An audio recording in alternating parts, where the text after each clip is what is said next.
The old grandfather clock in the hallway started chiming at 4:13 a.m. It doesn't have a pendulum. I moved into an old Victorian house a few weeks ago. It's mostly just creaks and drafts, but the one thing that gives me the creeps is the grandfather clock in the main hallway. It's huge, dark wood, and completely non-dash functional. It has no weights and no pendulum. The clock face is frozen permanently at 4:13. I even looked inside the cabinet. It's empty. It's just a big wooden shell. But 2 nights ago, I was lying in bed, trying to fall asleep, and I heard it. A deep, resonant gong. My heart pounded. The clock chimed. It struck 4 times, slow and loud, shaking the dust in the plaster. I ran to the hallway. The clock face still showed for 13. Nothing moved.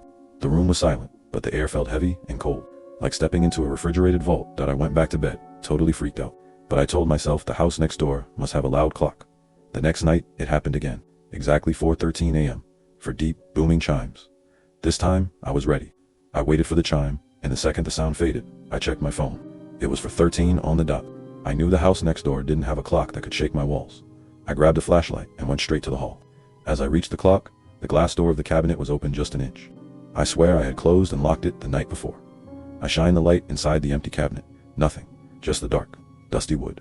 But when I shone the light up to the clock face, I saw a reflection in the glass. It wasn't my face.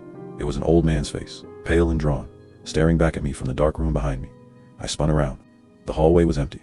When I looked back at the clock face, the hands were still frozen at 4:13, but the air was now filled with a frantic ticking sound, coming from inside the empty cabinet. Fast, desperate ticking, like a tiny heart beating far too quickly. Then the ticking stopped. The chimes began again, but not 4 times.